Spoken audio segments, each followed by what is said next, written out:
आकर हमें वनवासी बोलते हैं। क्यों? हम आदिवासी हैं, हम इस देश की वन के रक्षक हैं, हम इस देश की वन का जो धन है उसके भी हम रक्षक हैं। लेकिन आज आदिवासियों को आदि शब्द हटाकर, आदि का मतलब पुराने जमाने से, शुरुआती जमाने से वो है आदिवासी। लेकिन आज हम आदिवासियों के इतिहास में जाकर हमें बोल रहे हैं कि भाई तुम जंगल में एंक्रोचर हो, तुम जंगल में दखल गैर कानूनी कर रहे हो।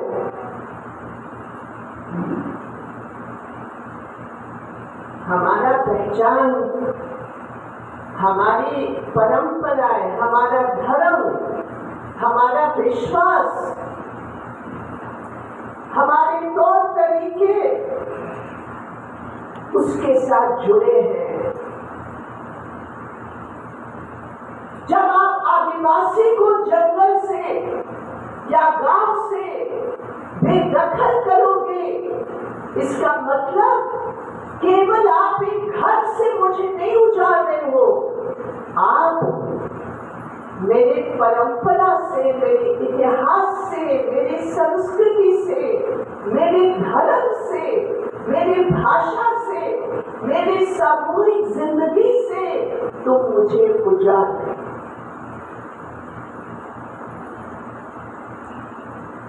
इसीलिए मेरे प्रिय साथियों, संविधान के अंदर कुछ विशेष प्रावधान है जो सिर्फ और सिर्फ आदिवासियों के लिए है। और उन प्रावधानों में 6वां शेड्यूल है, याद रखो, 5वां शेड्यूल है, याद रखो, अलग अलग धाराएं हैं जिसके आधार पर वन अधिकार कानून 2006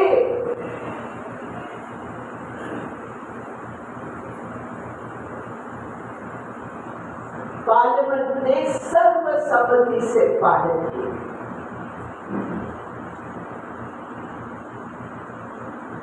उसमें क्या है? उसमें है लिखा हुआ एक सेंटेंस, याद रखो इसको। मेरी बहन ने मुझे अभी बताया कि जब डीएम के पास या सरपंच के पास गए तो सरपंच ने कहा तुम लाख कोशिश करो, ये जमीन तुम्हें मिलने वाला नहीं है। उस सरपंच से आज की मीटिंग के बाद जाके बोलो तुम्हारा बाप का दिया हुआ कानून नहीं है, ये कानून संसद में पारित है। क्या है इस कानून में? मुख्यतः 3 बातें हैं जो 2005 से पहले वन की जमीन पर अपनी खेती या अपना घर बनाए हुए हैं। 2005 से पहले कोई आदिवासी जो वहां रह रहे हैं, चाहे वो फॉरेस्ट का जमीन हो, रेवेन्यू जमीन हो, वो जमीन का पट्टा उस आदिवासी परिवार को मिलेगा। केवल मर्द का नाम नहीं, उसमें औरत का भी नाम उस पट्टा में लिखा जाएगा। ये कानून है। आप में से जो 2005 से पहले जिस जमीन पर, वन की जमीन पर आप लोग बसे हैं, इस कानून के आधार पर आपको पट्टा देना ही होगा। ये कानून है, कितने लोग हैं जो 2005 से पहले वन की जमीन पर बैठे हैं लेकिन पट्टा नहीं है? कितने लोग हैं? हाथ उठाकर मुझे बताओ।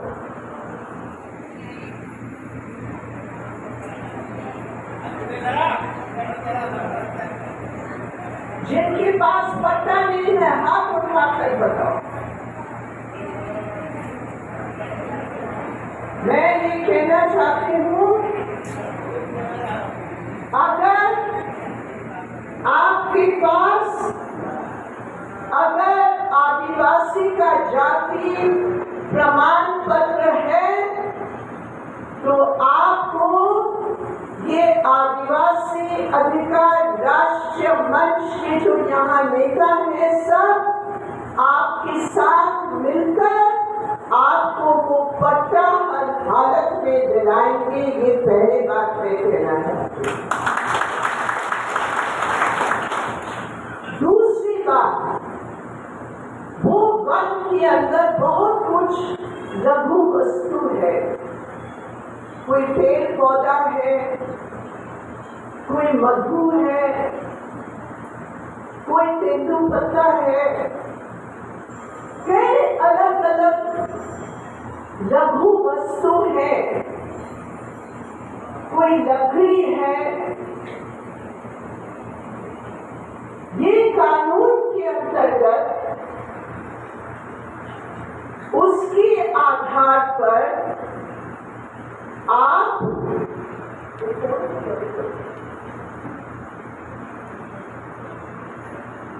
उसके आधार पर उस वन के अंदर जो भी प्राकृतिक धन है उसका पूरा अधिकार अपनी जीविका के लिए आपका है।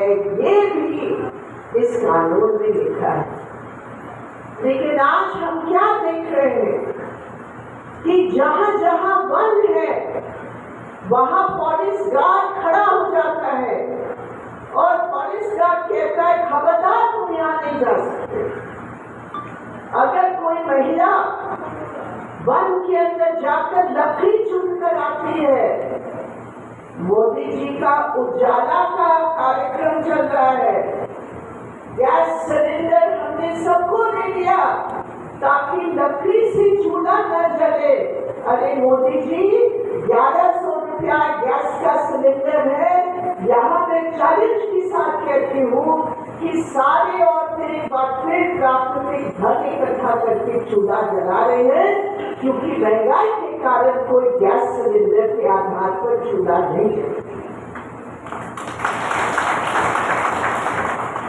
लेकिन जब महिला जाती है जंगल में लकड़ी चुनने के लिए तो फॉरेस्ट गार्ड खड़ा हो जाता है और कहता है खबरदार, अगर तुम लकड़ी लेकर आओगे तुम्हारे ऊपर केस लगा देंगे।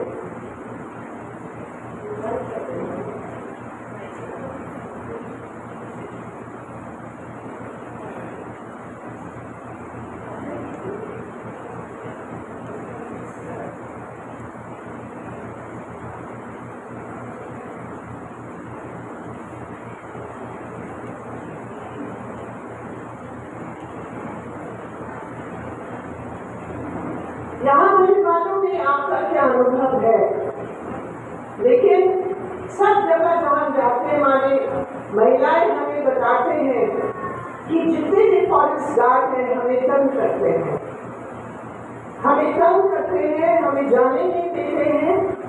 और कई प्रदेशों में हमने देखा कि तार भी लगा हुआ है जंगल के बाहर, और कोई भी अगर अंदर तार काट के जाने का प्रयास करते तो जाने नहीं देते। जिसकी जानवर है, पशु है, इस अधिकार के मुताबिक जानवर और पशु भी जंगल में ले जाकर चारा के लिए हमारा अधिकार है।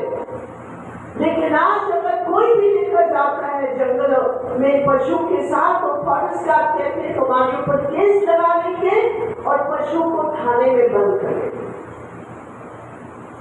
तो जो ये कानून है, इस कानून का आधार है कि ऐतिहासिक जो शोषण हुआ है, ऐतिहासिक जो अन्याय हुआ है, आदिवासियों के साथ उसको मुआवजा के रूप में पार्लियामेंट ने ये कानून पारित किया। बहुत संघर्ष के बाद हमारे जो सीपीआईएम के जो सांसद थे, लाल झंडे के जो सांसद थे, वो लड़ के वो कानून में जितनी त्रुटियां थी उसको हटाने के लिए लड़ के काम किया। लेकिन आज मोदी जी के नेतृत्व में वो कानून को समाप्त करने के लिए पूरी सरकार लगी है। आप सोचो, 43 लाख दावे जमीन के पट्टे के लिए इस कानून के अंतर्गत भेजे गए हैं। 43 लाख, लेकिन मिले कितने? केवल 21 लाख। और जिसके पास 5 हेक्टेयर है, 7 हेक्टेयर है, 8 हेक्टेयर है, उसका नाम उस पट्टे में आधा एकड़ को देकर पट्टा बना दिया। तो ये बहुत खतरनाक बात है। इस कानून को रद्दी की टोकरी में ये मोदी सरकार ने अंतर्राष्ट्रीय पैमाने पर वायदा किया बड़े बड़े देशों को कि आप हमें पैसा दो और हम पेड़ लगाएंगे। कहाँ पेड़ लगाएंगे? झारखंड में, छत्तीसगढ़ में, मध्य प्रदेश में, ये सारे फॉरेस्ट डिपार्टमेंट के लोग पेड़ लगा रहे आदिवासियों की जमीन पर। हमारी जमीन पर बगैर हमारे शासन की तुम पेड़ कैसे लगाओगे? ये जमीन हमारी जिंदगी का एक आंतरिक हिस्सा है, लेकिन पट्टा भी नहीं दे रहे हो और हमारी जमीन पर कब्जा करके पेड़ लगा रहे हो। और आज पूरे देश भर में जो क्लाइमेट चेंज का, जो वायु बदल का जो हवा बना हुआ जो हकीकत है, उसकी सारी जिम्मेदारी आदिवासियों के कंधों पर डालने हैं कि आदिवासियों के इलाके में हम जंगल को बढ़ाएंगे, हम पेड़ बनाएंगे और आदिवासियों को गांव से ले रखेंगे। ये तो नहीं हो सकता। संविधान पर हमला, कानून पर हमला।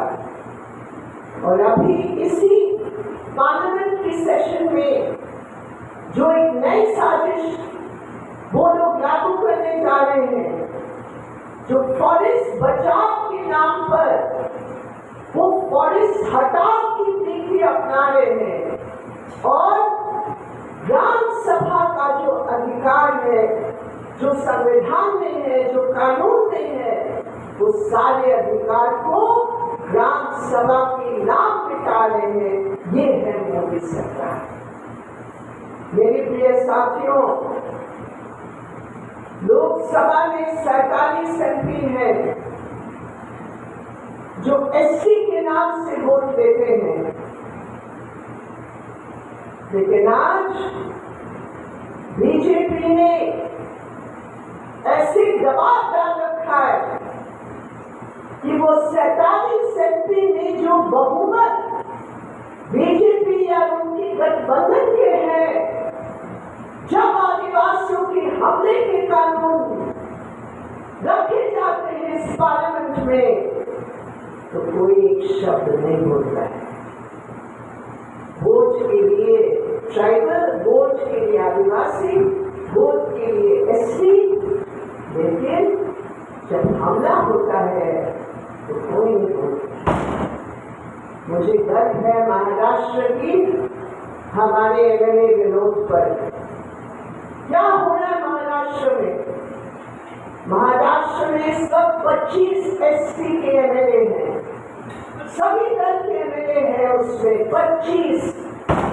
अगर 25 एमएलए एक होकर इस दल बदलों की सरकार के ऊपर दबाव डाले कि ट्राइबल की जमीन पर जो तुम लोग हाथ लगा रहे हो, हम सब तुम्हारे खिलाफ एक होकर लड़ेंगे, तो सरकार पीछे हटेगी। लेकिन उस पूरी सभा में कौन एकमात्र एमएलए है जो बार बार इसको उठा रहा है? वो लाल झंडा सीपीएम के एमएलए विनोद निगोड़े। इसको खरीदने के लिए आपको पता है, ये जो सरकार को तोड़ दिया, करोड़ों करोड़ों रुपया अदानी अंबानी का उन्होंने पैसा लेकर लोगों को खरीद लिया। ये हमारा एमएलए, आदिवासी एमएलए है, उसके पास जितने भी लालच करोड़ों रुपया लेकर आए, उसने कहा मैं कम्युनिस्ट हूँ, मैं लाल झंडा की सिपाही हूँ, हम तुम्हारे पैसे के सामने झुकते। तो मेरा कहने का मतलब ये है कि संविधान और कानून हमारे पक्ष की है, सरकार हमारी कट्टर विरोध की है, तो हमारे लिए क्या उपाय है ये हमें समझना है। मैं ये समझती हूँ आदिवासियों के लिए एक ही उपाय है कि हम संगठित हो। हमारा संगठन अगर मजबूत है, हमारे इरादे अगर मजबूत है, हमारा सिद्धांत और विचार अगर मजबूत है, तो मेरे प्रिय साथियों, ये हमारी इतिहास की विरासत है कि कोई आदिवासी को दबाने वाला आज तक जन्म नहीं लिया। जब आदिवासी एक, हमारी एकता किसी कौम के खिलाफ नहीं है, हमारी एकता संविधान और कानून, जमात और धर्मनिरपेक्षता की पक्ष के लिए हमारी एकता है। हमारा पहचान आदिवासी के रूप में किसी और को दबाने के लिए नहीं, लेकिन खबरदार, अगर हमारी पहचान, हमारे इतिहास को अगर तुम तोड़ मरोड़ करना चाहते हो तो हम बर्दाश्त नहीं करेंगे, और इसीलिए हम संगठित हो रहे। हमारा संगठन का नाम है आदिवासी अधिकार राष्ट्रीय मंच। महाराष्ट्र में आप लोग महाराष्ट्र आदिवासी मंच, अधिकार मंच आप बना सकते हैं। मुझे बेहद खुशी हुई जब कल हमारे साथी जो यहाँ मंच पर बैठे हुए इसी बूटीबोड़ी इलाके के, वो सवाल थे हम लोगों से मिलने के लिए। उन्होंने कहा हमने फैसला लिया, हमने तय किया कि आदिवासी अधिकार मंच का गठन हम लोग इस जिला में करेंगे, इस इलाके में करेंगे, और संघर्ष के आधार पर हम आदिवासियों के अधिकार को छीनेंगे। हमें खुशी, हमारे साथियों ने पिछले एक महीने लगाकर आप सबके बीच गए, आपसे मदद मांगी, आपने दिल खोलकर मदद की, जिसके कारण आज यहाँ हम लोग सब इकट्ठे होकर एक शपथ लेने के लिए हम लोग मजबूती के साथ यहाँ खड़े। मैं बहुत बार इस संगठन की जरूरत के बारे में कहना चाहती हूँ। बगैर संगठन की, बगैर एकता की आज क्या हो रहा है? आज सरकार ने ये तय किया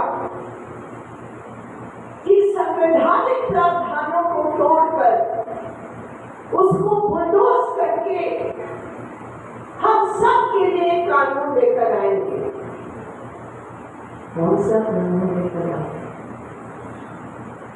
क्या एक कानून लेकर आ रहे हो कि जितने एक दिन में सबसे बड़े पूंजीपति अदानी 1200 करोड़ रुपया एक दिन में कमाता है, और एक आदिवासी औरत जो 100 दिन की काम की प्रोजेक्ट पे काम करती है उसको 250 रुपया मिलता है?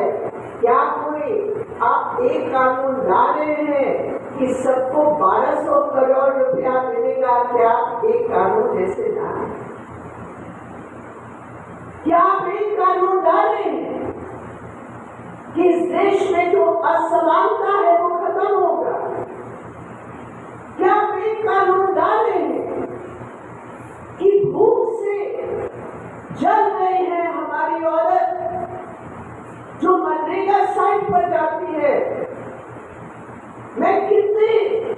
सैकड़ों की तादाद में मनरेगा की साइट पर जाकर अपनी महिलाओं से मिले। उन्होंने कहा, बहन 8 घंटे 3000 किलो मिट्टी हमें उठाकर काटना पड़ता है, जिसके लिए 250 रुपया मिलता है। हमने कहा, क्या आपका खुराक है? उन्होंने डिब्बे खोल के दिखाया, कुछ रोटी और लाल मिर्च की चटनी। मैंने कहा, लाल मिर्च की चटनी से? उन्होंने कहा, बहन आज महंगाई इतनी बढ़ गई है, ये लाल मिर्च की चटनी खाकर हम अपनी भूख को जलाते हैं। क्या ये सरकार एक कानून लाएगी कि हर औरत को पौष्टिक आहार मिलेगा? क्या ये सरकार एक कानून लाएगी कि हमारे बच्चे जो स्कूल नहीं जा पा रहे हैं, कहते डिजिटल स्मार्टफोन के लिए नहीं कर पा रहे? मेरे प्रिय साथियों, ये एक कानून एक धोखा है। ये एक कानून के नाम पर हमारे पहचान के ऊपर भी संवैधानिक कानून को तोड़ रहे हैं। आदिवासियों की अलग अलग परंपराएं हैं। आदिवासियों की शादी करने की, आदिवासियों की तलाक लेने की, आदिवासियों की रीति रिवाजों की वो अलग अलग परंपराएं हैं। एक कानून लाकर आप किसके कानून हमारे ऊपर लागू करना चाहते हैं? हम ये कहते हैं, कोई भी हमारी परंपरा में अगर महिलाओं के खिलाफ कोई भी परंपरा है तो वो हमारे परंपरा के अंदर आदिवासियों के समूह के साथ बातचीत करके उसको बदलने की जरूरत है। आदिवासियों के अंदर मर्द और औरत का बराबर का अधिकार हो, उसके हम पक्षधर हैं। लेकिन पूरा आदिवासियों की परंपरा को खत्म करके आप कभी भी उस बराबरी का अधिकार नहीं ला सकते। इसलिए हम कहते हैं कि एक कानून का धोखा को खत्म करो। ये संविधान के ऊपर हमला है। जहां जहां आदिवासियों की परंपराएं हैं, उन्हीं कानूनों के बीच में बहस करो और महिलाओं के अधिकार को बराबर के रूप में उस परंपरा में लाना चाहिए। जैसे फॉरेस्ट राइट एक्ट में हमने पट्टा में मर्द और औरत दोनों का नाम वहां लिखवाया है, उसी तरह आदिवासियों की परंपराओं के अंदर भी खुद ही आदिवासियों की महिलाओं को आगे जाकर बराबर का अधिकार के लिए पक्ष करते हैं।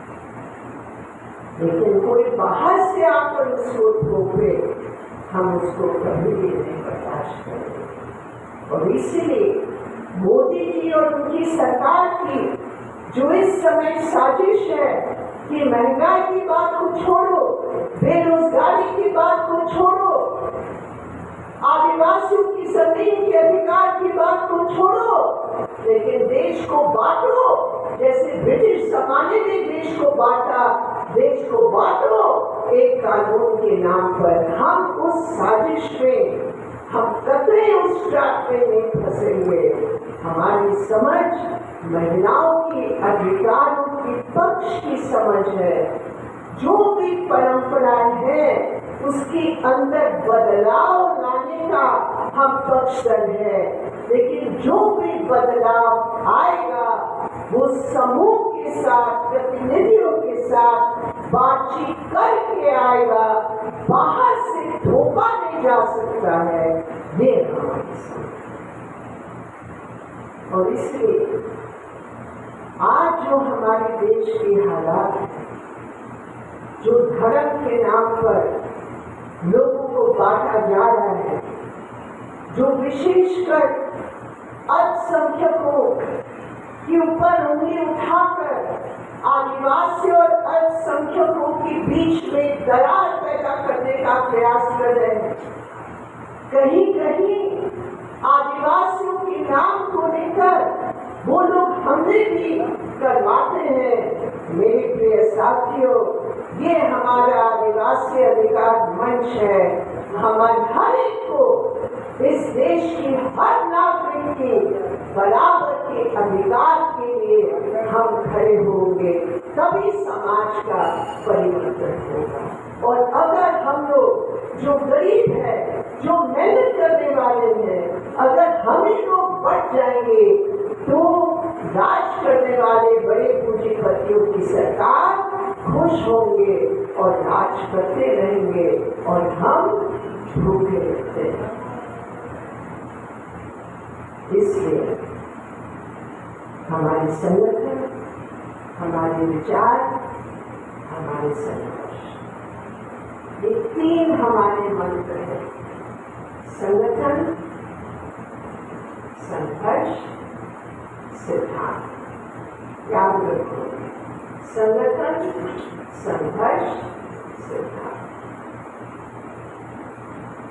ये तीनों का एक जगह नामकरण करके हमारे साथियों ने यहाँ जो प्रयास किया है कि यहाँ हम लोग आदिवासी अधिकार राष्ट्रीय मंच का गठन करेंगे।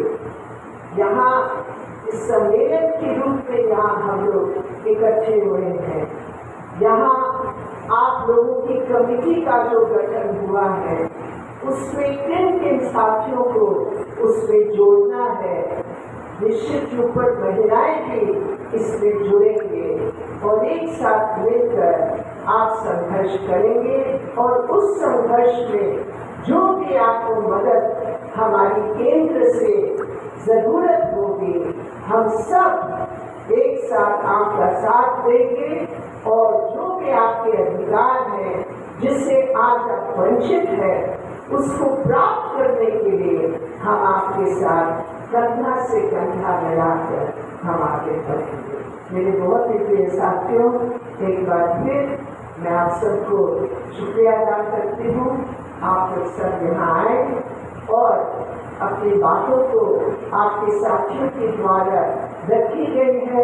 हम उस प्रस्ताव के साथ हैं और अमल में लाने के लिए पूरा प्रयास करेंगे। बहुत बहुत धन्यवाद। इनकलाब जिंदाबाद, आदिवासी अधिकार मंच जिंदाबाद, हमारी एकता जिंदाबाद।